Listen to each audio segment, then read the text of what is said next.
can ask questions in the chat function.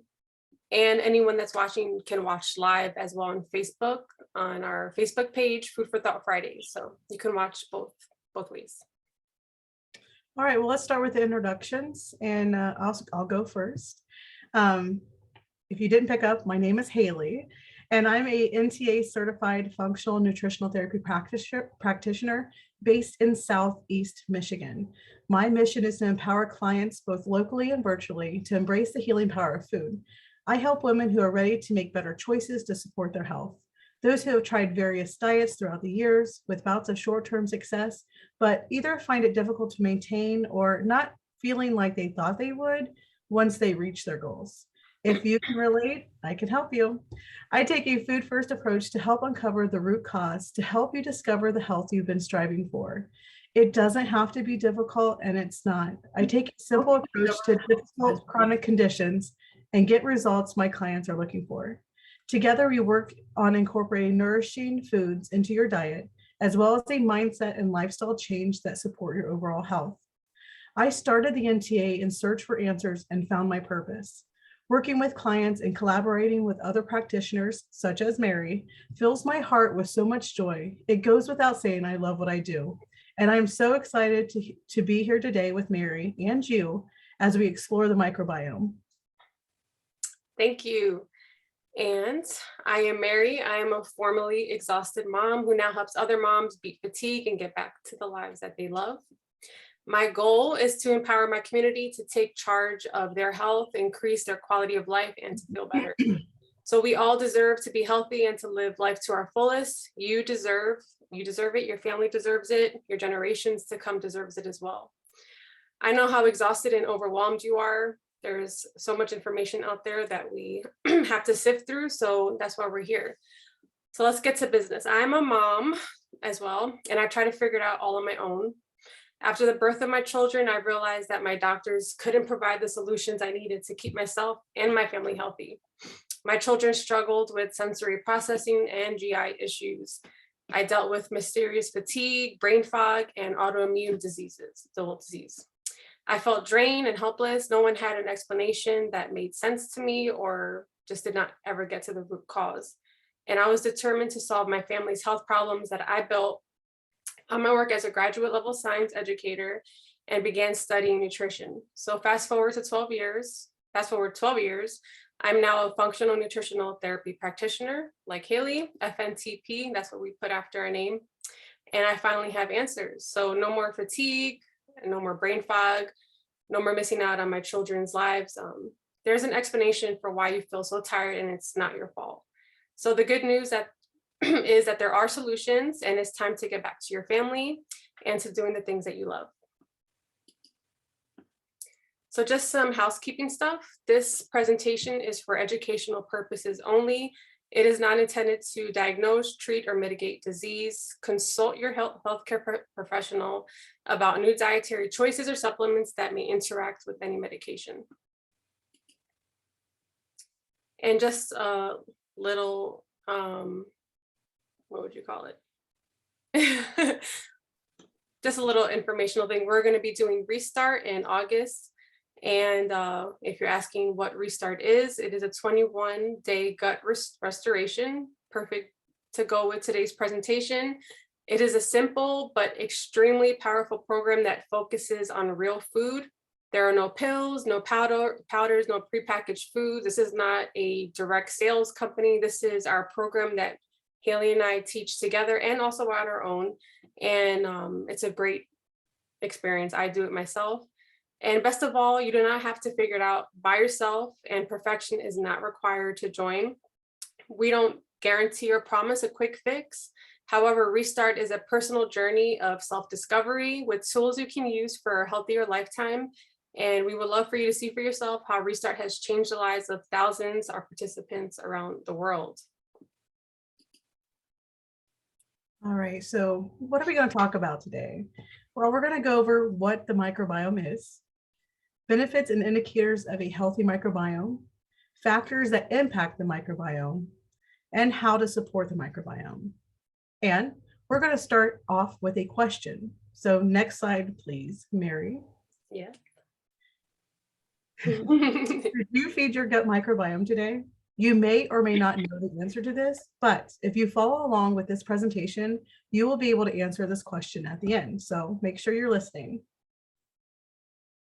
So what is a microbiome? The microbiome is a collection of microbes, which are tiny living microorganisms such as bacteria, fungi, and viruses. We have more microbial cells in our body than we do human cells. Yeah, you heard that correctly. In What? fact, hey, in fact, microbial cells outnumber our human cells to a factor of 10 to 1. And for today's discussion, we're focusing on the gut microbiome specifically. And just like everything else, every microbiome is bio-individual. The composition of gut bugs can vary from person to person. Fun fact, your gut microbiome is constantly changing throughout your life and is affected by age, what foods you eat, and even where you live, surprisingly. The gut microbiome has many important roles. It controls blood sugar levels and cholesterol, fights off infections, boosts immune systems, and improves digestion and absorption of vitamins. It also influences weight, mood, and appetite.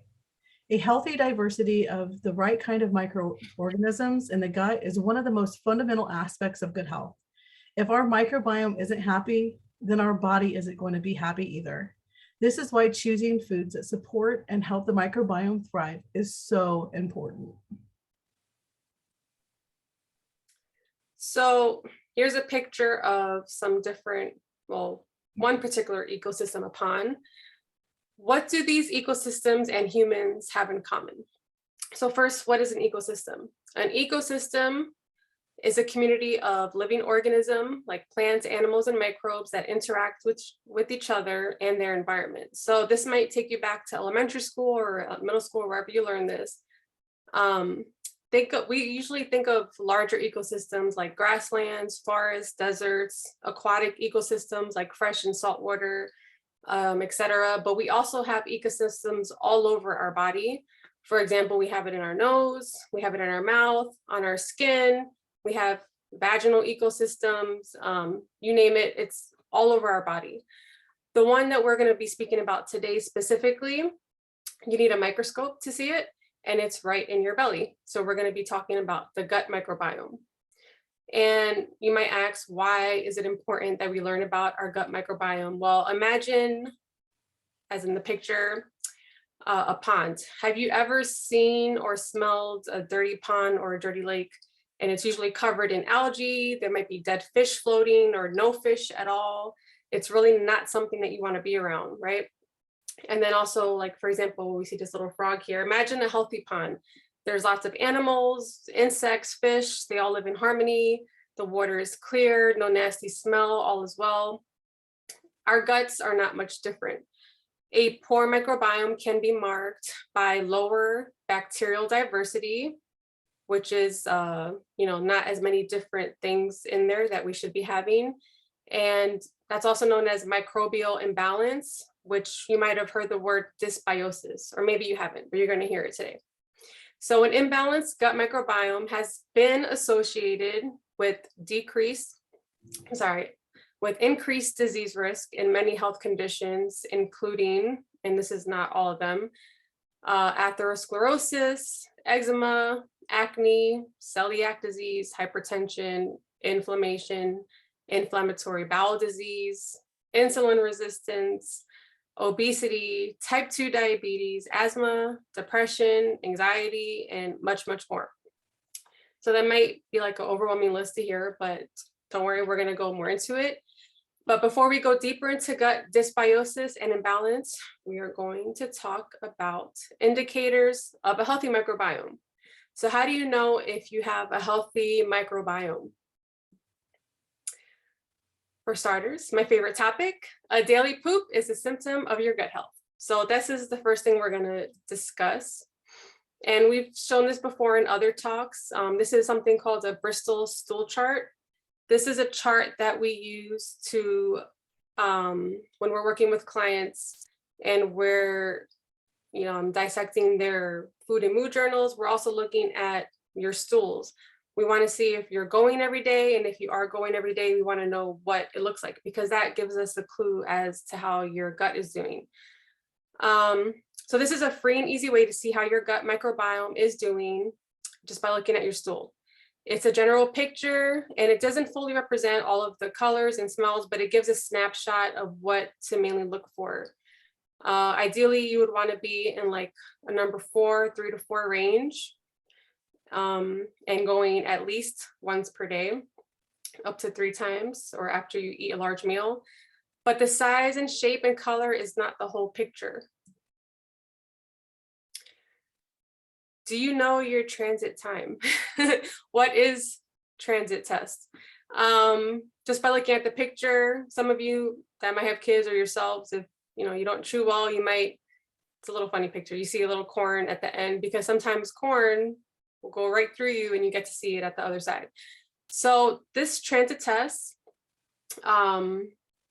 you can be going a Bristol number 4 every day, but we want to know how long does it take to travel from your mouth all the way to the other end.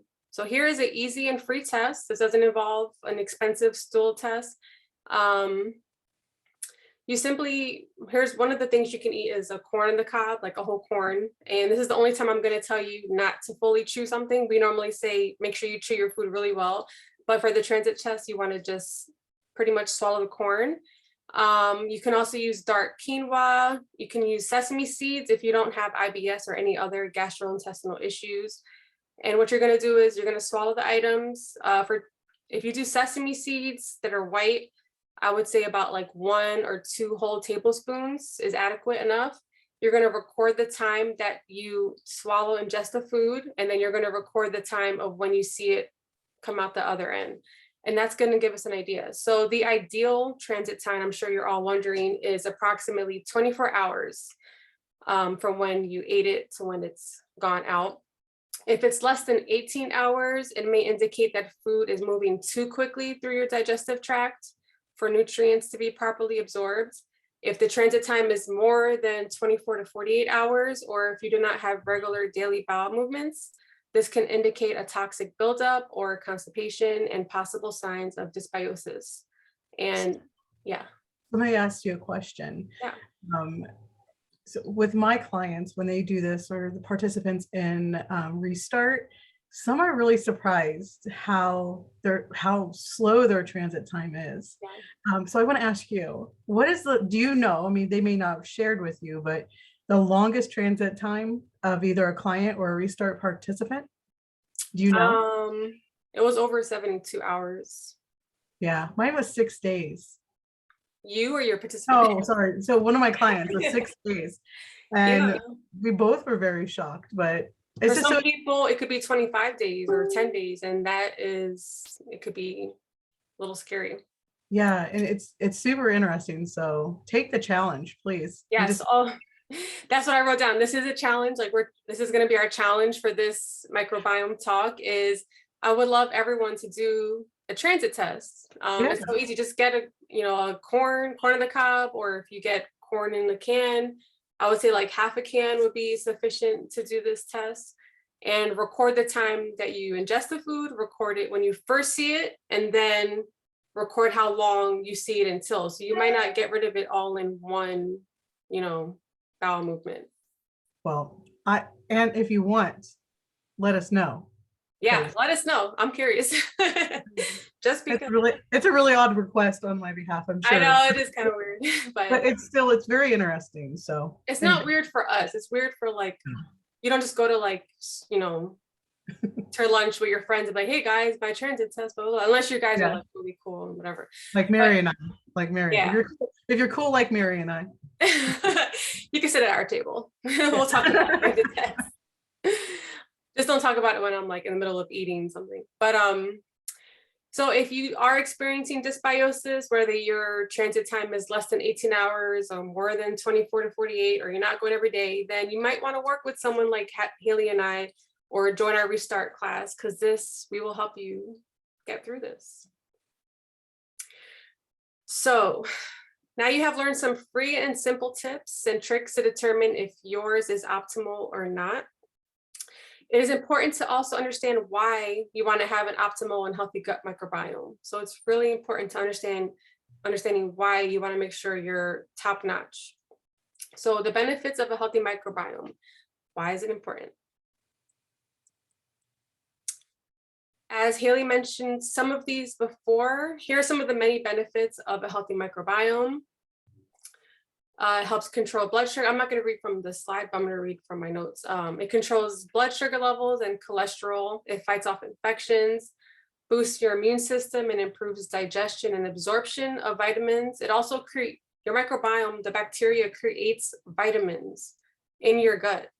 And they also create neurotransmitters. I'm sure everyone has heard that word. You might not understand exactly what they do, but the gut in your microbiome, they do create neurotransmitters, and I will go into that a little bit later. It also influences weight, mood, and your appetite. So you would like a healthy diversity of the right kinds of microorganisms in the gut. It is the most fundamental aspect of good health. And I'm sure many of us all have heard of Hippocrates. He is an ancient Greek physician who lived during Greece's classical period.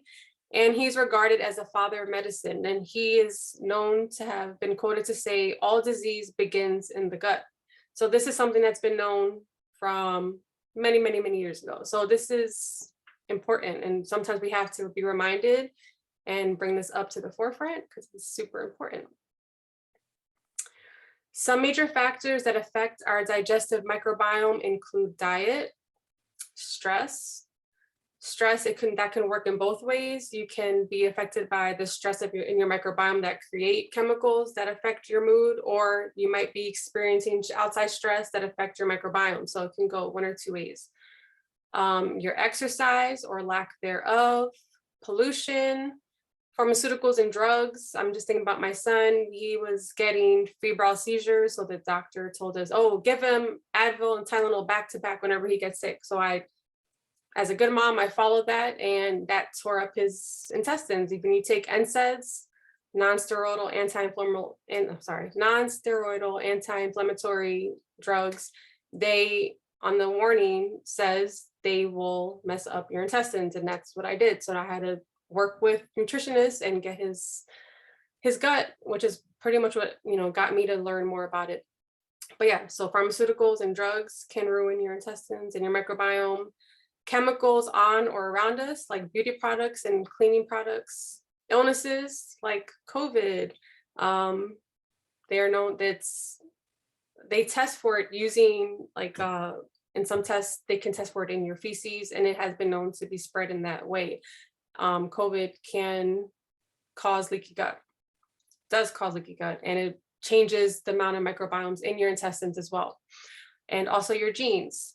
So these factors lead to dysbiosis, which is an imbalance of your gut microbiome and can show up as, this is a list I just said before, Alzheimer's, acne, Parkinson's.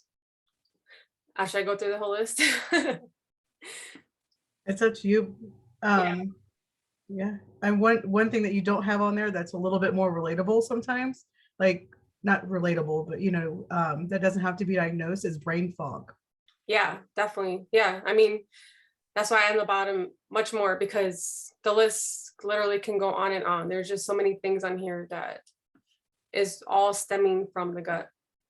It's almost safe to say that most diseases stem from an imbalanced microbiome. Yeah. So. Yep. Like Hippocrates said, all disease.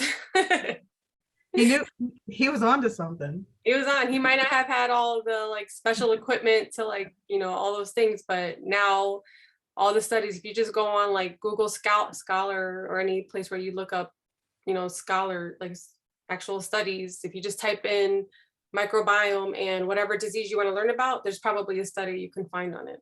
Mm-hmm. All right.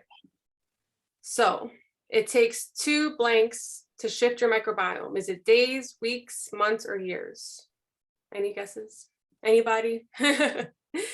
World out here. So if you guess 2 days, you are correct. Gut microbes are regularly purged and can even double in 1 hour. Rapid changes in the gut microbiome can happen within 24 to 48 hours. So that's good news.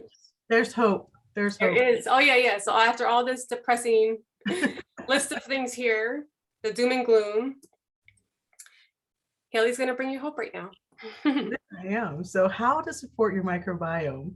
Now that Mary has beautifully explained both the benefits and indicators of a healthy microbiome, now let's discuss how to support the microbiome. Firstly, we want to make sure that we have a diverse diet. Diverse diets equal a diverse gut microbiome, which equals a healthier microbiome. Make sure you choose a variety of healthy foods, such as leafy vegetables, healthy fats, fermented foods, and sprouted grains to keep your microbiome happy. And in addition to eating a diverse diet, eating a diet that consists of high quality whole foods have been linked with beneficial bacteria and a diverse microbiome that thrives. I think it's important to mention here that pesticides and other chemicals cause havoc on the microbiome. So choosing organic and non-GMO products only benefit the gut microbiome. And lastly, getting plenty of fiber in your diet is essential. Ideally, you should get at least 25 grams or more of fiber each day. I think that's more of a starting point. I try to incorporate more fiber if I were you, but at least 25 grams, which is a lot if you look into it. Fiber is so important because it is broken down into short chain fatty acids. So why is short chain fatty acids so important? Short chain fatty acids have many health benefits. They keep the gut barrier healthy, stopping pathogens from coming in and out, and helps boost the immune system. They do also limit the growth of bad bacteria, which lowers the risk of chronic diseases, such as the ones that Mary was sharing earlier. So fiber-rich foods include fruits and vegetables, sprouted legumes, beans, nuts, seeds, and whole grains. All right, so if you're looking to support and nurture your gut microbiome, you should seed, feed, and weed. Easy enough to remember, right? So to start, you want to seed. This means that you're going to introduce good bacteria into your system by introducing probiotics, which are actual bacteria themselves, which can be taken as a supplement or consumed in fermented foods, which contain good bacteria like yogurt, kefir, and kombucha. Once you've introduced probiotics, the good bacteria, then you want to feed your gut microbiome. And you can do this by incorporating prebiotics into your diet, which are the fiber and nutrients in your diet that the bacteria eat, and the types of carbohydrates that cannot be digested. These types of food pass through your intestines undigested, so the good bacteria can feed on them. Examples include legumes, onions, garlic, asparagus, nuts, seeds, whole grains, and skins of fruits and vegetables. And finally, you're going to weed, which, by the way, does not require any gardening gloves, just so you know. You can accomplish this by limiting your sugar and junk food intake. It is important to be sure that we are not introducing foods that bad bacteria can thrive off of. So just to reiterate, to nurture our microbiome, we want to seed by introducing probiotics, feed by incorporating prebiotics, and weed by limiting highly processed and sugary foods. Do this and you're on your way to a healthy, balanced microbiome. Now that we have talked about how to nurture our microbiome, let's look at some fermented foods or probiotics that we can obtain through our diet. Remember, probiotics are living microorganisms that are beneficial and can influence our gut by decreasing less beneficial bacteria and helping improve gut dysbiosis. Most of us are familiar with fermented foods like sauerkraut and yogurt, but also consider sourdough bread, raw apple cider vinegar, kimchi, probiotic pickles, kombucha and water kefir, yogurt and kefir, ideally from raw dairy. And you might be surprised to find out, I know I was, that cheddar cheese, Gouda, and feta cheese are a probiotic, as well as cottage cheese. Now, I want to say, when choosing cheese, look for the words organic, probiotic, or made from raw milk, okay? And side note, While the probiotic content of fermented foods is reason enough for us to include them in our diets, fermentation also offers a number of other perks, like enhancing the bioavailability of nutrients. Just another reason to incorporate fermented food into your diet. And in addition to food-based probiotics, you can also incorporate probiotic supplements as well. In my practice, majority of the time, I recommend Microbiome Labs Mega Sporebiotic and HU58 to my clients. Mary, what do you have? What recommend? What GCPs? What do you recommend to your clients? I'll get it out here. Please. For us, like probiotics? Yeah, probiotics. Like supplemental, or I mean the food here, yogurts, but as far as probiotics, it depends. For a supplement. Yeah, it depends on what they're dealing with. So if they have H. pylori, there's a supplement from microbiomes called PyloGuard, which seems to be working well. And even if you are not sure if you have it, you could still take it and it won't hurt. But I try to, seed naturally through foods. Off the top of my head, those are the two that come to mind. Yeah, I definitely take a food first approach as well. But sometimes individuals need a little bit more support. So yeah.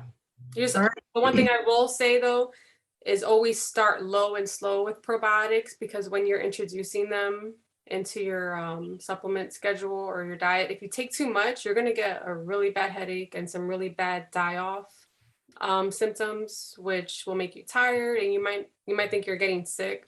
So it's always good with any supplement, start really low, especially with probiotics, because you don't want to overwhelm your body and your intestines with a bunch of new bacteria that are just gonna, and then you might not take them, which will suck. So low and slow.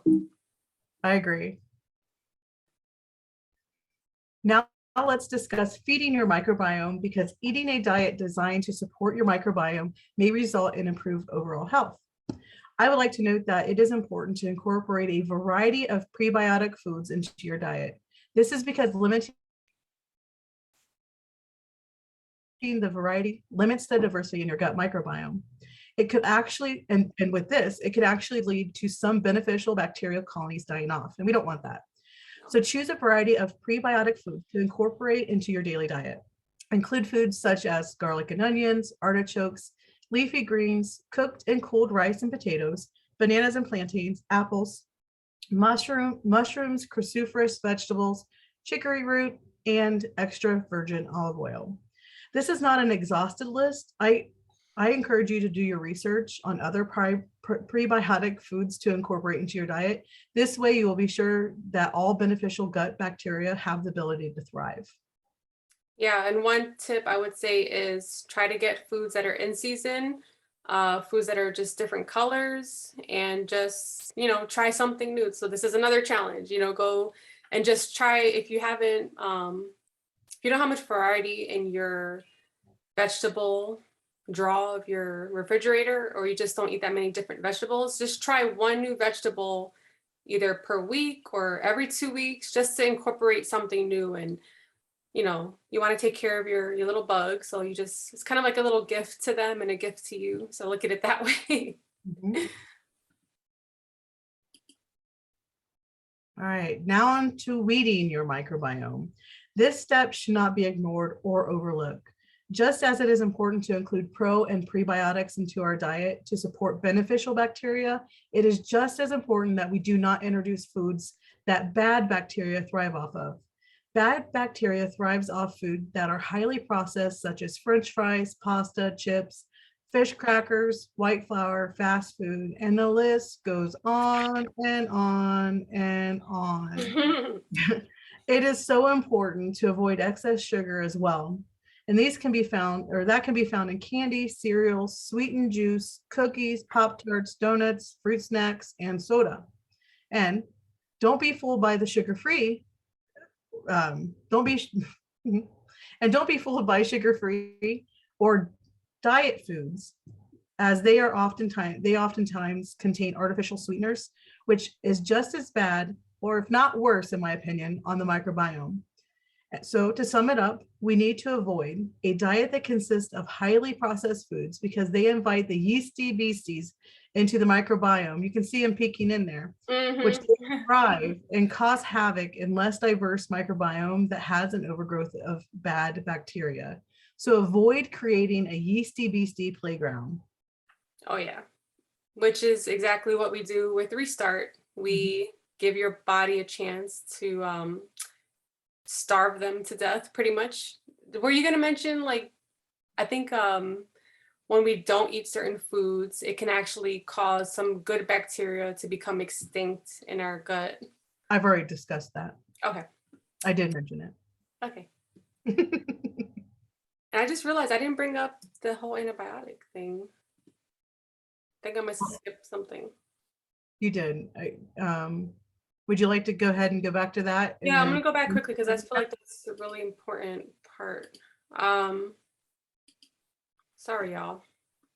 So just to go back to this slide really quickly. Something that's really important is that the gut controls, I wanted to go back to the immune system and the gut, because the gut controls the vast majority of our immune function. 80% of the immune tissues that are in your body lie in your gut. So the health of your microbiome affects your immune system, which is really important, especially nowadays. We're all concerned about all the new viruses floating around, and our kids are all going back to school soon. So this is the time we really want to focus on making sure that they have a good variety of gut microbiome in there, and that it's preparing them to be around a bunch of other people as they go back to school. And also, substances that are produced by the microbes in the digestive tract have a direct influence on our brains. So you might have heard this word 5-HTP. It's an amino acid. You might not have heard it, but I'll teach you about it now. It's an amino acid that your body naturally produces in your gut by your microbes. And your body uses it to produce something called serotonin. And I'm sure everyone has heard this word. You might not understand what it does, but it's a chemical messenger, also known as a hormone or a neurotransmitter.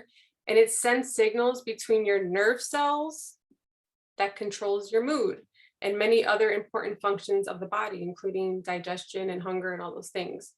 And having low serotonin levels are associated with depression, anxiety, sleep disorders, weight gain, and many other health problems.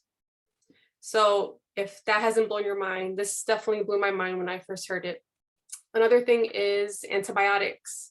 And I want to put this out there. I believe antibiotics are life-saving and they have a place and a time in our medical care. Unfortunately, they have been overused and misused. And I'm sure many of us that are watching probably have had it overused in our lifetime because, you know, I grew up with the doctor. Oh, you have a like a nasal infection. Here's another round of antibiotics. You have a cough. Here's some more stuff. And, you know, over time, every year, that's like an atomic bomb in your gut microbiome. And I have links to these studies, but studies have shown that for some people, it can take up to 2 years for your gut microbiome to be restored after taking antibiotics. That's huge. So if your gut microbiome changes for up to 2 years, imagine all the good chemicals that are not being produced. So think about this other study. Yeah. And think about with that, how it wipes it out, right? Yeah. Think about all the kids that are on antibiotics multiple times during the year. Yep, I have another study I'm gonna mention. Oh, I'm sorry, they don't have a cue. Yeah. So other studies have shown psychosis after antibiotic use, memory loss, insomnia. And some people might, right at this moment, be making connections like, hey, when did I take that? When was I starting to get depression? When did I stop sleeping? So you can look back in your medical records. I suggest everyone make a binder of all your doctor visits, all the drugs you've taken. I have this for all of my kids and myself in a 3-ring binder. And it's in a timeline order. So sometimes when you go back, you start making connections. Antibiotics in childhood, like Haley just brought up, have been linked with diseases including asthma, juvenile arthritis, type 1 diabetes, Crohn's disease, and mental illness. Scientists believe that these diseases are related to dysbiosis of the gut microbiome. And I have links to these studies if you want to see them. we're all evidence-based. So yeah, that's what I wanted to bring up that I forgot at the end. Did you want to add anything, Haley? No, I never encourage our side talks on this. However, I want to say something. It's like when we live in a society, and I agree with you, Mary, that antibiotics has a purpose and a time and a place. However, I'm curious to see why we run to them so quickly, why we can't look outside of why are we experiencing something. And I hope that in the future that we don't always run to use antibiotics for whatever we're experiencing, that we look for more homeopathic ways to doing things. So that's all I wanted to say. Yeah, no, and I actually was having a conversation with a friend during my vacation, and she was telling me that in other countries, like her family's in one country where it's so easy to get antibiotics, and her aunt keeps it in the refrigerator, and whenever someone has one little symptom, antibiotics.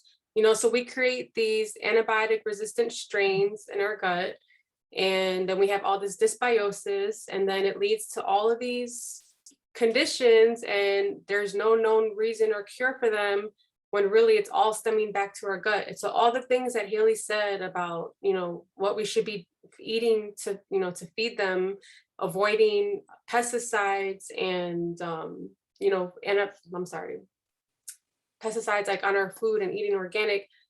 This is so important because, like I said, as kids are going back to school and, they're given a bunch of junk food at church and other places, it's not feeding the right, bacteria that we need to be feeding. We need to be feeding them these things. Mm-hmm. And think about breakfast. Think about the breakfast foods that the majority of the children eat, because it's marketed. It's marketed as healthy. And it does really make me sad. And that's a topic for a different time for sure. And that, because we could talk about that. But yeah, great information. So why don't we give a recap of what we talked about today? Yes, ma'am. So that was a lot of information. And we have a lot more to give. We just wanted to go over the simplest parts of it as possible. But here's a quick review of the important things we learned. So we learned what a microbiome is, and an ecosystem, and how it compares with the ecosystem. We learned the indicators of a healthy microbiome. So we used the Bristol stool chart and transit time. So definitely do that. Look at your transit time. And if you want to tell us, fine. If you want to use it for your own information, even better. And if you need help, you know who to call. Benefits of a healthy microbiome. We learned the factors in a healthy microbiome, like the gut-brain axis, and how to support your microbiome through seed, feed, and weed. So let me ask you the question again. Did you feed your gut microbiome? If your answer is no, fear not. It only takes 2 days to shift, and you now know what it takes to support a healthy, thriving microbiome. You got the tools, so use them. You know what to feed it, how to check transit time for free, might I add. Thank you, Mary. And what to look for. If after these tips and you're still dealing with these symptoms of dysbiosis, or if you just simply want extra support, Restart will help you. So now that you know diet is the biggest influence on the microbiome, it is also important to know that the population of microbes in the gut adapt quickly, or quite rapidly rather, to changes in the diet in a matter of a few days to weeks. This is great news. And Restart can give you the tools you need to begin supporting your microbiome. Join Mary and I as we co-lead Restart classes starting August 4th and 5th. Sometimes I wonder why I agreed to let her move the slides, but I like to make it busy. Keep you on your toes. Yeah. So again, we're co-leading a Restart class starting August 4th and 5th. We're offering 2 classes Thursday evenings at 8:30 p.m. Eastern Standard, 7:30 Central Time, and Friday mornings at 11 a.m. Eastern Standard and 10 a.m. Central Time. And registration closes July 31st. So that's in a couple days. So if you're interested, jump on it now. And you might still be asking, why join Restart? Well, let me ask you, is your weight creeping up? Do you have strong sugar hit cravings that you cannot ignore? Do you want to sleep deeper and think better? Do you want to boost your energy? Do you want to improve your health? Do you need guided support and accountability? If you answered yes to any of these questions, Restart will help. Restart will provide a foundation that will support you in reaching your health and wellness goals. Also, when you sign up to join next week for the next session, we will send you a Restart cookbook so you can start incorporating some of the healthy recipes before class starts. It might be tight because class starts next week, but still. And if you're still wondering if Restart is right for you, it is. Everyone benefits from learning how to support their bodies. And please feel free to reach out to Mary and I with any questions you may have. So here's what the Restart cookbook looks like. It's a perfect companion with the Restart program, and we would love to work with all of you. We would. We'd love to send you the cookbook. Yes. All right, so join us August 12th as we discuss healthy habits. Change cannot happen unless something changes. When we start creating habits that support our health, we get closer to achieving our health and wellness goals. Mark it on your calendars. You definitely don't want to miss this Food for Thought Friday conversation.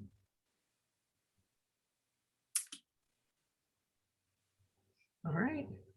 And here's how you can reach us if you want to work with each of us, either of us individually one-on-one. You can reach me at ideservehealth.com or email me at mary@ideservehealth.com. Mary, won't you remind them of who you work with? I work with everyone, but specifically if you are dealing with brain fog or fatigue, I love working with moms that want to just kind of get back to feeling normal again, but I'm open to whoever would like help. All right, good. Well, I'm with Nourish the Root Cause, and I work with mainly women. I do work with men as well, but if you're looking to improve your health and you want to feel good in your body, I can help you. When you're ready, I will be here. I will be ready to help guide and support you along the health and wellness journey, give you the tools you need to feel empowered to do it on your own once you're ready.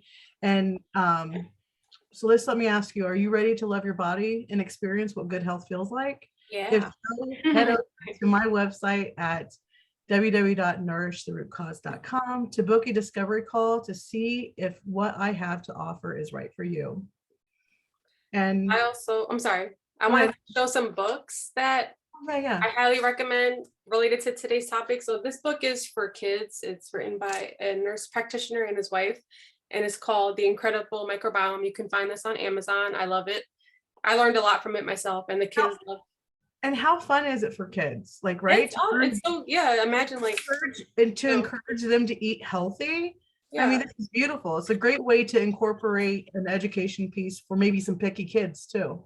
Yeah, I mean, I feel like kids want to know why should they eat whatever. And if they understand, and there's a lot of words in here, but you can just read the big words and keep it simple. And I think I'm going to understand a lot more than what would give them credit for. I think this is going to be on, I'm giving that as Christmas gifts for my nieces and nephews. That's a great idea. I think so. Also, here's another book by Dr. Perlmutter, The Brain Maker. He has a few books, but this one, he goes a lot into the microbiome, and you're going to just love the information that's here. You can follow him on Instagram. Also, if you're dealing with autoimmune diseases, also really good recipes in here. Obviously, it all ties back to the gut. So, but this gives really good lifestyle tips, because it's not only about our diet, it's about our lifestyle, and the things that we do, our mindset. Like, we're going to be talking about habits next week, but our mind plays a huge role in our gut. So this is a really good handbook for all that. And then this is, it's kind of thick. This is one of the first books I got, and when I started learning about how our gut affects every other thing. So it's called Gut and Psychology Syndrome by Dr. Natasha Campbell McBride. And you see here, it says allergies, autoimmune, arthritis, gut problems, fatigue, hormonal problems, neurological disease. I got this, I was learning more about like autism and how the gut affects that. If you're dealing with anybody that's not neurotypical or is having any neurological diseases, you need to read this book. This is awesome. I mean, all these resources would help, but this one in particular is really good.